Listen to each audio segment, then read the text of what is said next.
In this episode, we talk about Canada ending its fast-track student visa program. We also give you an update about the Kerala government suspending 2 IAS officers. But first, we talk about the Jharkhand Assembly elections. Hi, I'm Shashank Bhargava, and you're listening to Three Things, the Indian Express news show. The Jharkhand Assembly elections, which take place in 2 phases, begin today.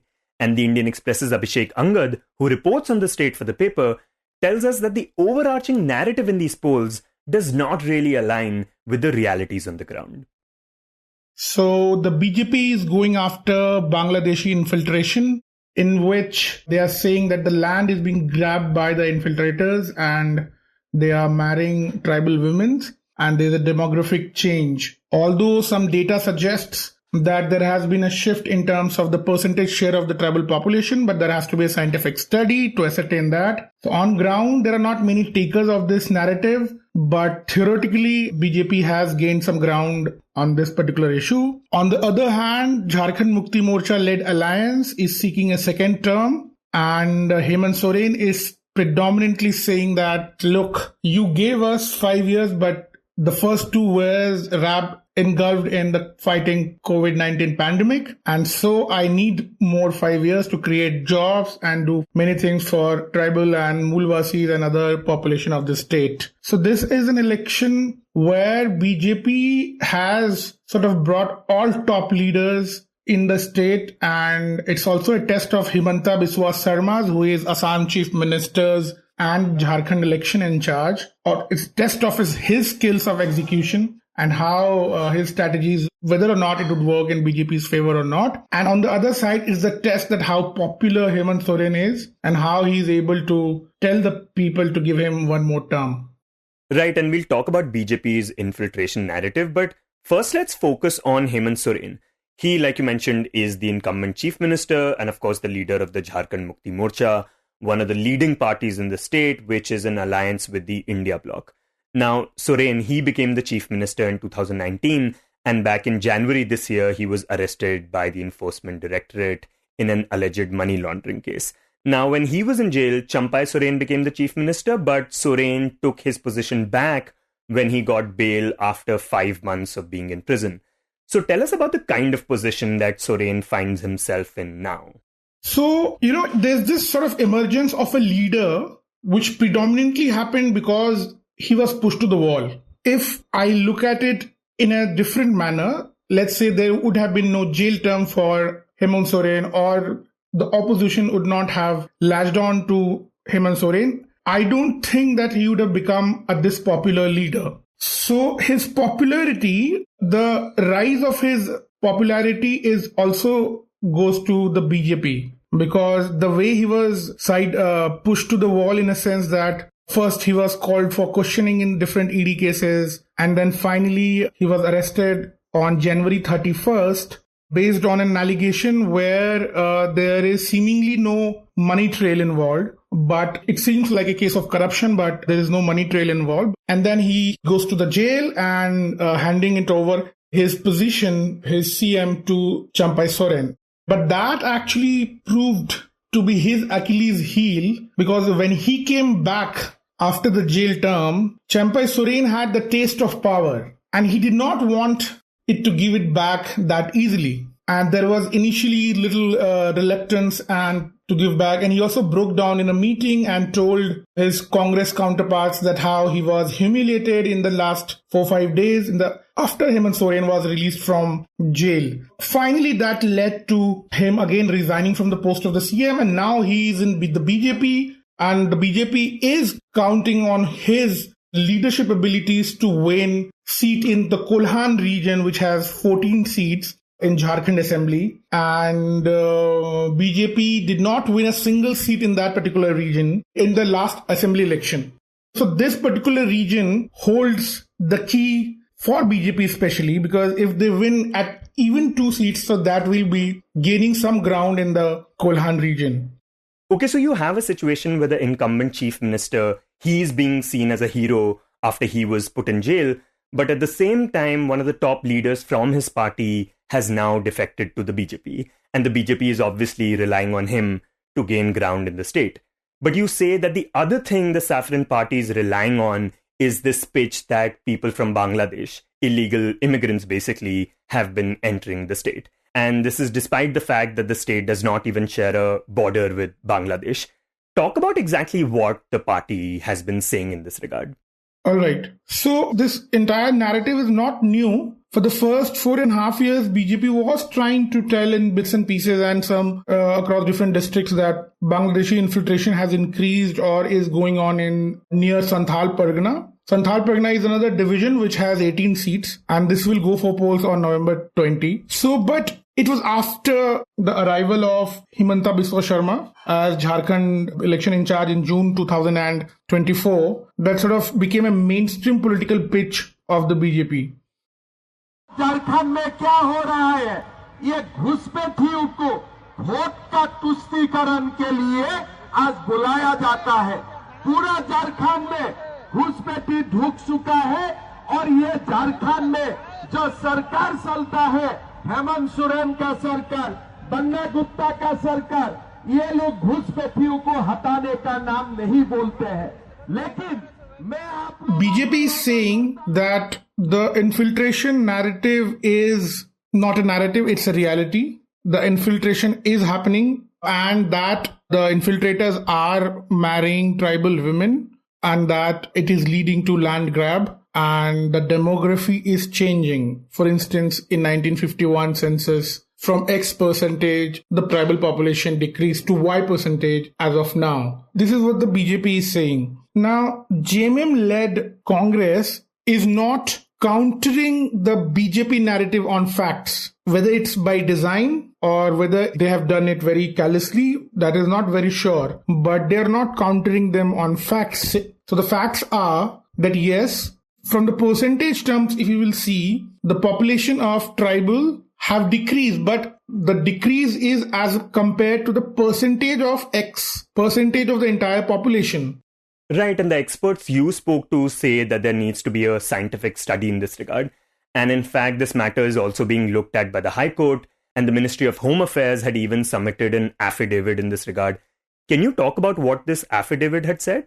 So the ministry said two very important things, that yes, the infiltration had happened. The ministry's emphasis was on the word had, as in it had happened. They never said it's currently going on. That's number one.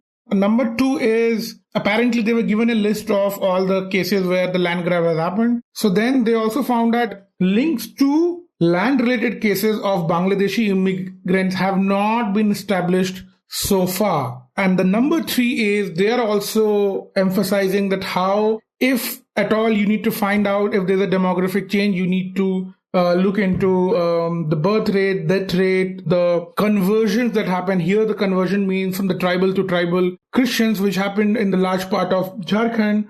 So you need to factor in all those of things to actually see why the particular tribal community's population has decreased vis-a-vis the general population. Also out-migration happened and also a lot of other people settled in those area and the growth of that population who settled in also started happening. So there are a lot of issues. So these are the facts. But these are the facts what JMM is not, or the Congress is not saying on BJP's narrative. It may happen that it is by design, because if they deny it, then it may go in not in their favor. Okay, so these things that you're saying, that there needs to be a scientific study, that there could be multiple reasons why the percentage of the tribal population is going down, they're not saying any of this. So in what way is the JMM and the India Alliance countering the BJP's narrative? So they're just stuck to one notion that, look, Jharkhand doesn't share any international border. Now, if they're coming to Jharkhand, whose responsibility it is? Now, they are passing the buck, the argument and the narrative of BJP back to the BJP, saying that, look, you are saying that these things are happening, but it's your mistake. There are loopholes in the securities of your governed security forces. Yes, and Mr. Amit Shah, Union Home Minister, when he had come to Ranchi, a question was posed to him regarding this, and he also said the similar things. He said कि बहुत ही दुर्गम क्षेत्र है, नदी है, नाला है, पहाड़ है, पकड़ना मुश्किल हो जाता है. But once they enter the premises of any state, it's the job of the state government to find it. मैं ये जानना चाहता हूं कि बांग्लादेश के साथ अंदर कोई घुस आप लोग का कोई समझौता है क्या? और आज बांग्लादेश के पूर्व प्रधानमंत्री को आपने यहाँ हेलीकॉप्टर उतारने कैसे दिया और किस आधार पर यहाँ पर आपने उसको शरण दे रखा है, हमको ये बता दीजिए। और बांग्लादेश से घुसपैठ करने वाला भारतीय जनता पार्टी शासित राज्यों से घुस के आता है। So that's how the narrative is playing. And Mr. Prime Minister Modi has taken it to the next level, saying that the infiltration has happened in the Jharkhand government system. And most of the BJP leaders are saying, alluding to that how there's an appeasement politics, infiltration. So they are alluding to the Muslim population, which is in Santhal Pargana. And they're alluding to them as saying that they are the ones who have infiltrated in the area and action needs to be taken on them. Directly, they are not saying that these are the ones who are the infiltrators, but every time they say that we will bring land laws to give the land back to the Adivasi community. So the problem is that the Santhal Pargana Tenancy Act is very, very clear. There is no limitation in that. Even after 50 years, the inherent owners of those parts of land, they can go to any district official and say that, look, my land has been taken. Their land will be given back to them. You don't need to bring a different law for that. So these are the facts. And this kind of rhetoric and this narrative, is it also reflected in the party's election manifestos? Yeah, so this rhetoric is very much reflected in BJP's manifesto. Interestingly, it was not in ally Ajsu's manifesto, Ajsu party. There was no mention of Bangladeshi infiltration. In BJP, they clearly mention land jihad and love jihad. They'll bring laws to reverse land jihad and love jihad. That's there. But JMM-led coalition, they don't have mentioned anything regarding this Bangladeshi infiltration. So what are the things that the JMM is promising to the people this time? So JMM is promising, very importantly, they said, they'll give free education from kindergarten to PhD in government colleges. I spoke to some sources and asked whether engineering and medical are also included. They said no, barring engineering and medical, they'll give free education in government colleges to everyone. That's one. Number two is they will give 33% reservation to women in government jobs.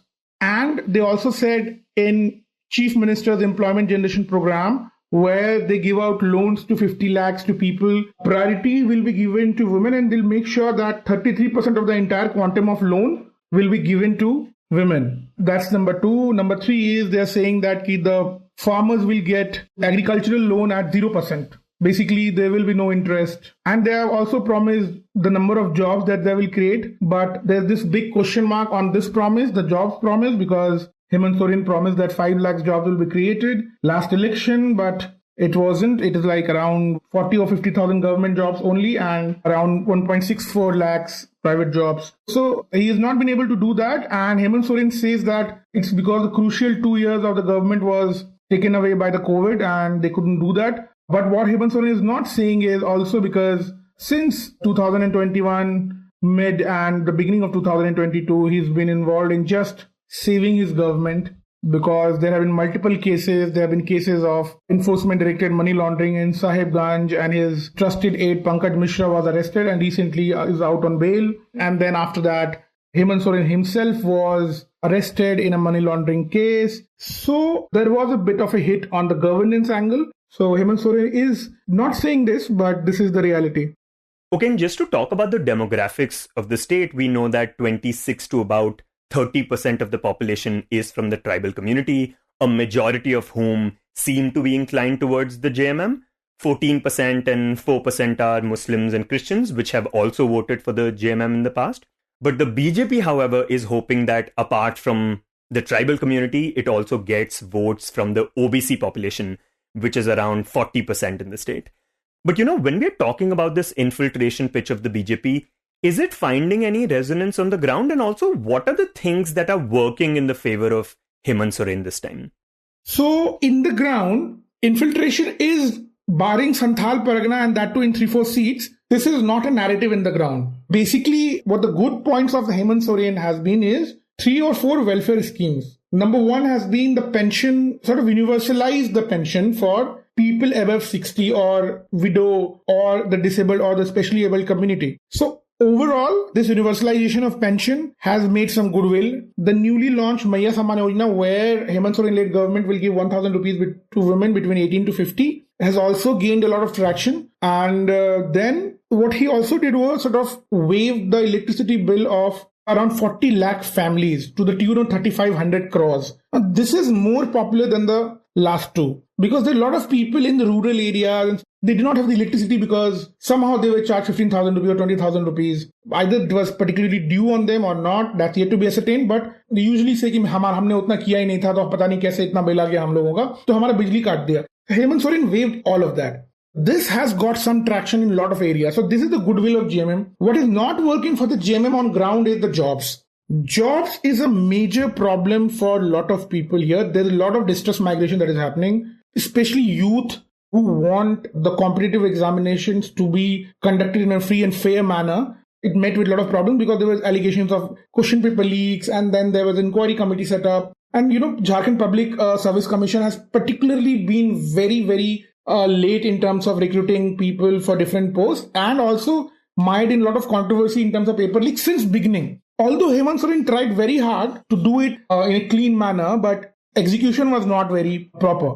Okay, so that's something that is not working for Soren. But apart from the things that you mentioned earlier, what also seems to be working in the favor of Soren is his wife, Kalpana. Can you talk a bit about her? So when Hemant Soren was in jail, Kalpana Soren came out and immediately rose to the ranks in terms of building a narrative because she is a good orator and everybody wants her to come to their constituency now and speak a few words to the people because she connects with the people very easily. Jharkhand की बहू को आपने इतना प्यार दिया है कि ये बहू अब आपकी बेटी बनने के लिए भी तैयार है. हेमंत सोरेन जिंदाबाद! हेमंत सोरेन जिंदाबाद! हेमंत सोरेन जिंदाबाद! So if BJP has top-notch leaders like PM Modi, Amit Shah, JP Nadda, Hemanta, single-handedly Hemant and Kalpana has been able to counter most of the narratives. Whether or not it will reflect in the votes, that is yet to be seen. For the BJP, it's again double engine ki sarkar. We will take strong action against the infiltration. We'll create jobs. Hemant Soren is a corrupt person. It's a dynastic political party where Hemant and Kalpana and people linked to those will only get political posts and so on and so forth. And a lot of other people and none will get anything. There's also an element of scare that BJP has put in every time saying that look how infiltration is happening and it's a protection of roti, bati, food insecurity, that is there, daughters and women insecurity, that is there, land insecurity, and there. BJP is harping on the fact that we will give you back all these things and we will secure you. So BJP is hoping that this will work in their favor. So, and we need to wait and watch till November 23 who wins.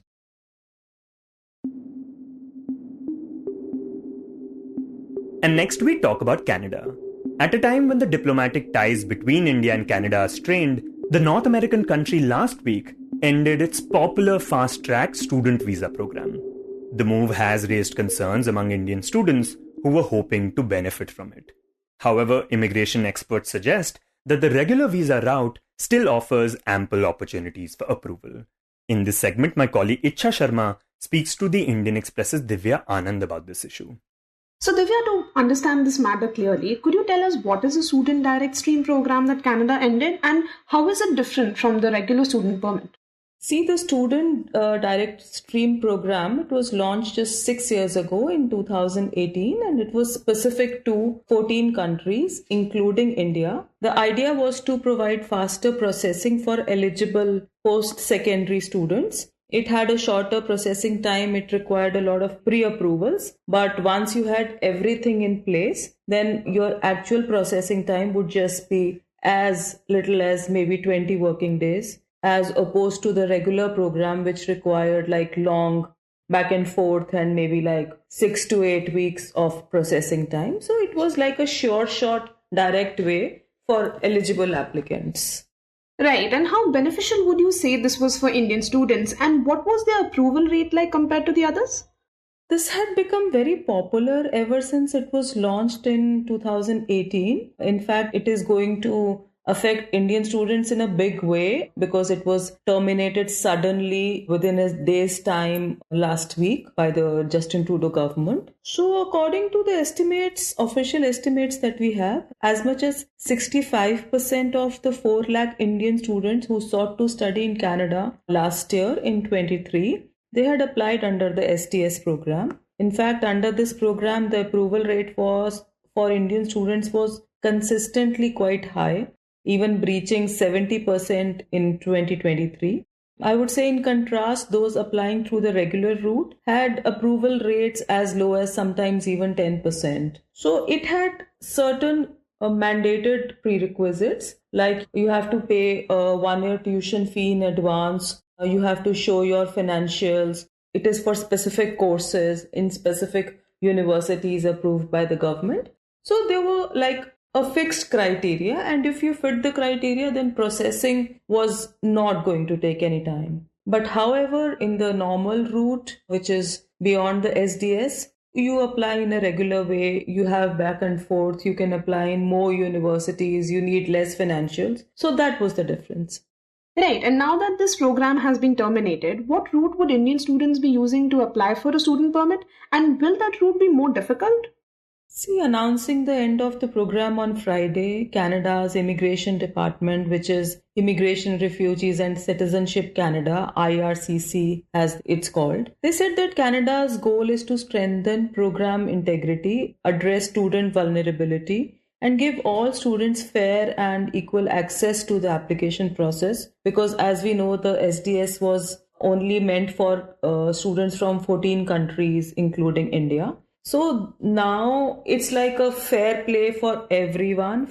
It's the same set of rules and same set of procedures for everyone. So the SDS was ended on Friday, and then Canada said that IRCC said that Canada is committed to give all international students fair and equal access to the application process. So they said that prospective students can still apply through the regular study permit route, for which guaranteed investment certificates are generally accepted as proof of financial support. However, like we said that, under the SDS, you could secure study permits in just 20 working days. So it was very beneficial for Indian students. It had a very fixed set mandate. Now it's like a broad criteria. So you have to go through the regular route. The processing times will be longer. The financial implications might be lesser. You have to pay less advance tuition fee. But, the guarantee element, the sure shot element, that is what goes away a little bit. And the way you have written that the government has also taken other measures like limiting the permits for spouses for international students. So how will this impact the international student admissions in Canada? Because there were 13 other countries that were also under this program. See, the entire thing about migration is now like an election issue in Canada. As we know that Canada goes into election next year. So there has been a lot of outcry about, population increase in Canada. And as we know, almost a quarter of Canadian population is, foreign migrants. So, statistically speaking, there was a huge outcry about immigration and, free flow of immigration into Canada and how it was consequently eating into the local housing market. Of course, the admissions and the student enrollments and even jobs for that matter. So that is where it comes from. So Trudeau government have made it an election issue, and they had promised in September, while announcing their plans to curb inflow of students, Trudeau had said that, we're granting 35% fewer international student permits this year. And next year, which is 2025, which is their election year, he said that that number is going down by another 10%. He said that immigration is an advantage for our economy, which is Canadian economy. But when bad actors abuse the system and take advantage of students, we crack down. So that is, the entire broader perspective of all these kind of curbs. So besides cutting student permits and temporary work permits, they had also made the language benchmarks tougher for students to get in, the academic benchmarks tougher for students to qualify for the post-graduation work permit. They had also limited work permits for spouses of international students, because as we see that a lot of students from India who were going to Canada on work permit, they could take their spouses along and the spouses could work and earn money and, fend for the family. So now that has also been cut down. You also need higher financial proof requirements. So Canadian government is broadly reducing the availability of multiple entry visas also for tourists, which were initially commonly used by international students to enter and exit Canada during their study periods. So broadly, we see a lot of tightening of immigration and, foreigner coming into Canada related rules and foreigner earning, studying in Canada, working in Canada. That free flow has been curbed to a great extent. Although in terms of numbers, it may not translate into too much, but the overall sense changes with the announcement of these measures one after the other. Right, and you spoke about Canada announcing a reduction in their temporary residence in 2025. Could you talk a bit more about that, and how will this impact the Indian students?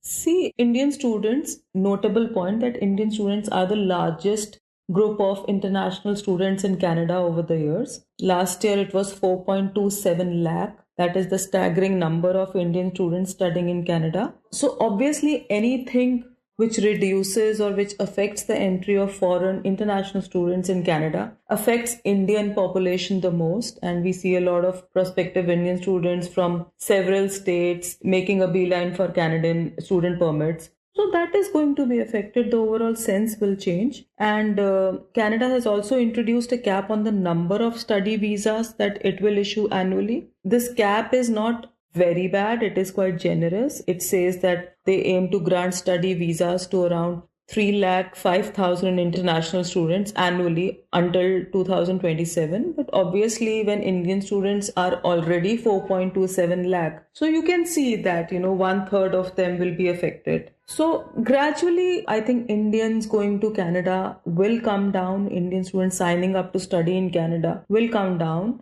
And in fact, the other country which has announced similar measures is also Australia. They were also facing some similar issues, not politically, I would say, but yes, housing market. And so they had also announced a cap on student visa, and they had also announced like 200% hike in the student visa fee also. So these kind of things are happening, but nevertheless, Indian students are also going to new destinations like Germany, which are now, very open to Indian students. The number is just 40,000 as of now, which is like just 10% of the kind of student population we have in Canada. But there has been a steady rise. So new destinations are being explored. But yes, the numbers traditionally going to countries like Canada, US, Australia, even UK for that matter, seems to be coming down for now or stabilizing for now.